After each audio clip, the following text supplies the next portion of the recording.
Hello friends, कैसे हैं आप लोग। मैं शुभम सर एक बार फिर से आपको शुभम एकेडमी में आपका स्वागत करता हूं।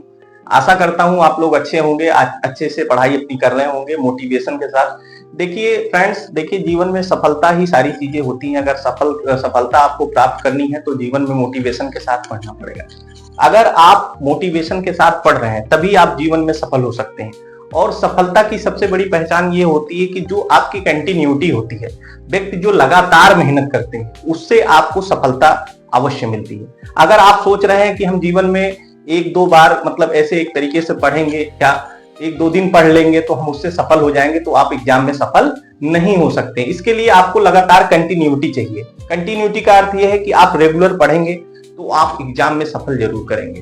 तो कहने का अर्थ ये हमारा है कि आप लोग देखिए अपने, अगर आपको कोई गोल आपने डिसाइड किया है तो उस गोल के प्रति आप ईमानदारी के साथ पढ़िए।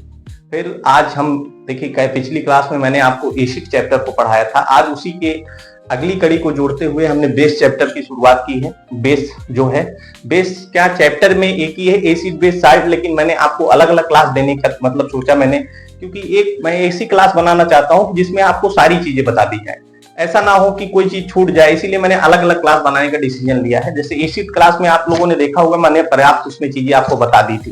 तो बेस क्लास ऐसी क्लास है जिसमें आपको मैं पूरा बेस समझाने की कोशिश करूंगा, जिसको हिंदी में क्षार भी बोलते हैं। तो क्षार के बारे में आप अच्छे से समझेंगे क्या होता है, क्योंकि ये टॉपिक इतना महत्वपूर्ण है हर एग्जाम में, चाहे वो एक तरीके से कॉम्पिटिटिव एग्जाम हो या एक तरीके से बेसिक एग्जाम हो, उसमें जिनमें रसायन विज्ञान पूछी जाती है उस एग्जाम में ये आपको जरूर मिलेगा। बहुत ही महत्वपूर्ण टॉपिक है बेस। तो आइए जानते हैं बेस के बारे में। बेस क्या है इसके बारे में समझते हैं। देखिए बेस क्या होता है। बेस को हिंदी में पहली बात तो क्या बोला जाता है, क्षार बोलते हैं। ठीक है, बेस को क्या बोलते हैं, क्षार बोलते हैं। क्षार की डिफिनीशन की बात करें तो साधारण भाषा में क्षार वे होते हैं जो स्वाद में क्या होते हैं, कड़वे होते हैं। जैसे अम्ल की हमने पिछले वीडियो में बात की थी, अम्ल स्वाद में क्या होते हैं, खट्टे होते हैं, और क्षार जो होता है स्वाद में कड़वा होता है। ठीक है, ये साधारण भाषा है। लेकिन साइंस की भाषा की अगर बात करें, साइंस में क्षार क्या है, तो साइंस में अगर क्षार की बात करें तो हम देखते हैं एक वैज्ञानिक थे, एक बहुत ही महानतम वैज्ञानिक दो थे। इनका नाम था ब्लास्टेड और लोरी। ठीक है, ब्लास्टेड और लोरी जो थे उन्होंने बताया था, जैसा कि अम्ल के बारे में आर्हेनियस ने बताया था, उसी तरीके क्षार के बारे में जो है ब्लास्टेड और लोरी ने बताया था क्षार क्या होते हैं। इन्होंने यह बताया कि क्षार वे होते हैं, इन्होंने क्या बताया, क्षार वे होते हैं जो जली विलयन में घुलकर OH माइनस आयन देते हैं। क्षार वे होते हैं जो जलीय विलयन में घुलकर OH माइनस आयन देते हैं। उन्हें बेस या क्षार के नाम से जाना जाता है, या बेस या क्षार कहते हैं। ये किसने बताया था, ब्लास्टेड और लोरी ने बताया था। ठीक है, और क्षार भी देखिए दो प्रकार के होते हैं। कौन कौन से, देखिए क्षार के प्रकार हम बात करते हैं। क्षार कितने प्रकार के होते हैं, अभी एग्जांपल्स भी इनके हम जानेंगे। क्षार के पहले हम प्रकार देख लेते हैं। क्षार के देखिए प्रकार कौन कौन से हैं। पहला एल्काइली क्षार, पहला कौन सा है, पहला है एल्काइली बेस। ठीक है, पहला जो क्षार है वो क्या है, एल्काइली बेस है। दूसरा क्या है, क्षारक होते हैं। ठीक है, दूसरा क्या है, क्षारक होते हैं। यानी दो प्रकार के, एल्काइली बेस यानी एल्काइली क्षार, दूसरा है क्षारक बेस। दो प्रकार के क्षार होते हैं। ठीक है, अब इनके बारे में थोड़ा जान लेते हैं कि एल्काइली बेस होता क्या है। देखिए एल्काइली बेस ये होते हैं, ये पानी में घुलकर, पानी में क्या होते हैं, घुलनशील होते हैं। ये पानी में घुल जाते हैं पूरी तरीके से। इनको क्या कहते हैं, एल्काइली क्षार के नाम से जानते हैं। जैसे कौन कौन से, KOH पोटेशियम हाइड्रोक्साइड, उसके बाद COH कैल्शियम हाइड्रोक्साइड, उसके बाद NaOH सोडियम हाइड्रोक्साइड। ये सब क्या है, एल्काइली क्षार है। ठीक है, ये क्या है, एल्काइली क्षार क्यों है, क्योंकि ये पानी में घुलनशील है। उसके बाद दूसरा होता है क्षारक क्षार। कौन सा, क्षारक बेस। क्षारक बेस क्या है, ये पानी में अघुलनशील होते हैं। पानी में क्या होते हैं, अघुलनशील होते हैं। जैसे NH4OH, ठीक है, NH4OH, MgOH, ये सब क्या है, क्षारक बेस है। ठीक है, अब बात कर लेते हैं एग्जांपल्स की, कौन कौन से क्षार। ये तो मैंने प्रकार बता दिए, डिफिनीशन आपको बता दी। उसके बाद हम आते हैं एग्जांपल से, कौन कौन से क्षार हैं। जैसे NaOH, NaOH क्या है, sodium hydroxide, KOH potassium hydroxide. ठीक है, उसके बाद NH4OH अमोनियम हाइड्रोक्साइड। ठीक है, ये सब क्या है, क्षार। ठीक है। अब हम बात करते हैं क्षार की रिएक्शन देख लेते हैं कि क्षार जल, क्योंकि जल से ही अभिक्रिया का अभी हमने जैसे पढ़ा कि क्षार वे होते हैं जो जलीय विलयन में घुलकर क्या दे रहे हैं, OH माइनस आयन दे रहे हैं। क्षार वे होते हैं जो जलीय विलयन में घुलकर OH माइनस आयन देते हैं। तो अब हम देखते हैं कि कैसे रिएक्शन भी हम थोड़ा सा समझ लेते हैं एग्जांपल के साथ कि क्षार दे जलीय विलयन में OH आयन दे कैसे रहे। देखिए ये देखिए NaOH हमने एक क्षार ले लिया, ठीक है, एक ले लिया क्षार।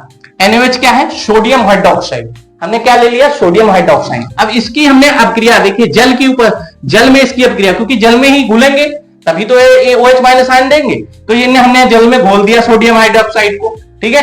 तो जब हम जल में घोल रहे हैं तो यहां पर कहीं ना कहीं देखिए NH प्लस, यानी इसमें के NH प्लस आयन बाहर हो जा रहा है, यानी ये NH प्लस हो गया और इसमें OH माइनस आयन आ रहा है, ठीक है। देखिए हमने इसकी अपक्रिया जल में करवा दी, क्योंकि जल में घुलनशील होकर ही ये क्या दे रहा है, OH माइनस आयन। फिर उसके बाद दूसरा हमने ले लिया KOH। KOH क्या है, पोटेशियम हाइड्रोक्साइड। अब इसको भी जल में घोला गया, इसको भी हम जल में घोल रहे हैं, तो जब इसको भी जल में घोलेंगे तो ये K प्लस देगा, K प्लस आयन। और उसके बाद भी इसमें क्या आ रहा है, OH माइनस आयन, ये भी OH माइनस आयन दे रहा है, ठीक है, ये भी OH माइनस आयन दे रहा है। फिर उसके बाद हमने देखिए तीसरा एग्जांपल लेना है NH4OH। इसको भी हमने लिया, इसको भी जल में हमने घोल दिया। जब इसको भी हम जल में घोल रहे हैं तो ये NH4 प्लस और ये OH माइनस आयन। तो कहीं ना कहीं देखिए ये OH माइनस आयन दे रहे हैं, कोई भी हम देखिए जिनको भी हम घोल रहे हैं वो OH माइनस आयन दे रहे हैं। तो ये सब क्या है, ये सब क्या है, क्षार है। क्योंकि डिफिनेशन से ही पता है क्षार वे होते हैं, क्षार वे होते हैं जो जलीय विलयन में घुलकर OH माइनस आयन देते हैं। किसने बोला था, ब्रास्टेड और लोरी ने बताया था, ठीक है, इन्होंने बताया था। अब बात कर लेते हैं सबसे इंपॉर्टेंट टॉपिक जो इस चैप्टर का मेन है, क्योंकि डिफिनेशन है तो चीजें आपको पता होना, लेकिन कॉम्पिटिटिव एग्जाम में क्या पूछा जाता है। आप पूछेंगे कि सर कॉम्पिटिटिव एग्जाम में बेस के बारे में क्या पूछा जाता है। तो देखिए कॉम्पिटिटिव एग्जाम में ये सबसे इंपॉर्टेंट पॉइंट पूछा जाता है। कई बार आप देखेंगे, कई बार ये कई एग्जामों में क्वेश्चन पूछा जा चुका है, ठीक है, ये पूछा जा चुका है कि बेस जो क्षार होता है वो लिटमस पेपर पर क्या देता है। ये क्वेश्चन आता है कि क्षार लाल लिटमस पेपर पर क्या देता है। जैसे मैंने एसिड के बारे में बताया था, वैसे इसमें भी पूछा जाता है कि क्षार जो होता है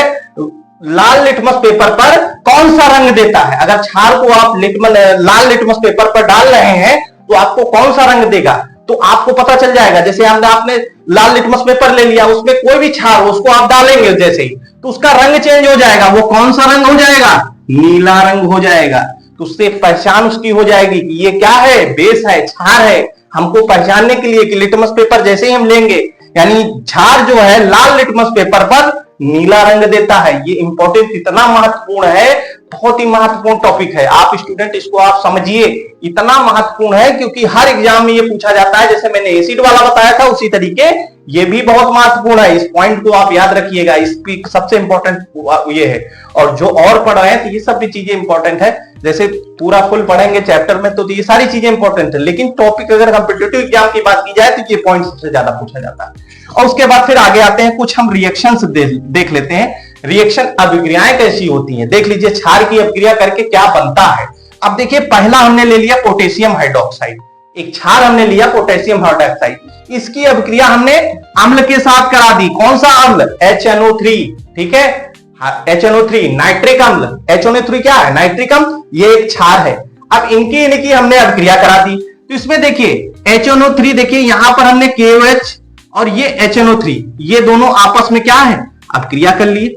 ये आपस में मिल गए, इन दोनों के बीच अभिक्रिया हो गई तो क्या बन गया, KNO3 और यहां पर जल H और ये OH मिलके क्या बना देंगे, H2O, जल बाहर हो गया, ठीक है। यानी पहली इसकी अम्ल के साथ अभिक्रिया कर रहे हैं, देखिए तो KNO3 और जल बन रहा है। यानी लास्ट में आप देखेंगे इसमें क्या बनेगा, जल बनेगा। फिर उसके बाद दोबारा हम देखिए, ये एक क्षार है, ये एक अम्ल है, इसकी भी अभिक्रिया हमने करा दी। तो देखिए ये क्या बनेगा, ये Cl है और यहां पर Na है। Na पर कैसा चार्ज होता है, इस पर प्लस चार्ज होता है। मैंने आपको बताया था सोडियम पर कैसा चार्ज होता है, सोडियम पर प्लस चार्ज। क्यों चार्ज होता है, क्योंकि सोडियम का परमाणु क्रमांक क्या होता है, देख लीजिए आप लोग। सोडियम का परमाणु क्रमांक होता है जिसको इंग्लिश में एटॉमिक नंबर बोलते हैं। सोडियम का परमाणु क्रमांक 11 होता है, ठीक है। 11 की बात करें तो ये क्या हो जाएगा, 281। जो आप देख रहे हैं ये 281 क्या है, इलेक्ट्रॉनिक विन्यास है। आगे क्लास में मैं आपको बताऊंगा कि तत्व का इलेक्ट्रॉनिक विन्यास कैसे करते हैं। यानी इसके अंतिम कोष में जो है एक इलेक्ट्रॉन है, तो इस पर प्लस चार्ज है, एक प्लस चार्ज है, और क्लोरीन पर कैसा चार्ज है, माइनस चार्ज। क्यों? क्योंकि जब क्लोरीन का भी मैं दिखा देता हूं, क्लोरीन का देखिए एटॉमिक नंबर होता है 17 क्लोरीन का एटॉमिक नंबर 17 होता है। जब इसका इलेक्ट्रॉनिक विन्यास करेंगे 2 8 7, यानी इसके अंतिम कोष में कितने इलेक्ट्रॉन है, अंतिम कोष में इसके 7 इलेक्ट्रॉन है। अगर कि लुईस नामक एक वैज्ञानिक थे, मैं आपको बता दूं, लुईस नामक एक वैज्ञानिक थे, उन्होंने बताया था कि अगर किसी भी तत्व को स्थायित्व प्राप्त करना है तो उसके अंतिम कोष में 8 इलेक्ट्रॉन होने चाहिए। अगर इसके अंतिम कोष में 8 इलेक्ट्रॉन नहीं है तो इसको एक इलेक्ट्रॉन कहीं से लेना पड़ेगा, इसलिए इस पर कैसा चार्ज है, एक चार्ज है, माइनस का चार्ज, जिसको मैं आगे आपको बताऊंगा। तो ये देखिए यहां पर इसका माइनस चार्ज, अब प्लस माइनस देखिए, ये यहां पर Na प्लस चार्ज है और क्लोरीन पर माइनस, ये दोनों आपस में मिल गए, क्या बना दिए, NaCl, और यहां पर क्या बन गया, H2O, देखिए इसमें भी जल मिल गया है। यानी फिर तीसरा एग्जांपल ले लेते हैं, CaOH, तीसरा एग्जांपल, जब इसकी अभिक्रिया H2SO4, यानी अम्लराग, H2SO4 सल्फ्यूरिक अम्ल, यानी इसको अम्लराग भी बोलते हैं, इसके साथ जब मैंने अभिक्रिया कराई इसकी, तो हमें क्या बच गया, CaSO4, ये बन गया, ठीक है। यानी ये SO4 कैसा चार्ज है, इस पर माइनस चार्ज है, कैल्शियम धातु है, कैल्शियम धातु है, इस पर प्लस चार्ज है, ये दोनों मिलकर क्या बना दिए, CaSO4, और इसमें भी क्या प्राप्त हो गया, जल प्राप्त हो गया। और देखिए 2H2O प्राप्त हुआ, क्योंकि इसमें देखिए हाइड्रोजन की संख्या कितनी है, 4 है, इसलिए मैंने यहां पर 2 लगा दिया, 2H2। तो आपको देखिए मैंने बेस को बहुत ही ज्यादा डीप ना करते हुए बहुत सरल तरीके से बेस को समझाने की कोशिश की है, और आशा करता हूं कि आपको ये अच्छी लगी होगी क्लास, क्योंकि मैंने बहुत ही बेस को एक तरीके सरल तरीके से बताने की कोशिश की, बहुत ज्यादा लेंदी ना ले जाके बहुत छोटे वे में आपको बहुत अच्छा नॉलेज देने की कोशिश की है। तो आशा करता हूं आपको ये क्लास अच्छी लगी होगी। तो इस क्लास को ज्यादा से ज्यादा लाइक करें, शेयर करें अपने दोस्तों में, और चैनल को सब्सक्राइब करें। और इस पर अगर इस वीडियो से संबंधित अगर आपको कोई डाउट है तो कमेंट करें। Thank you sir.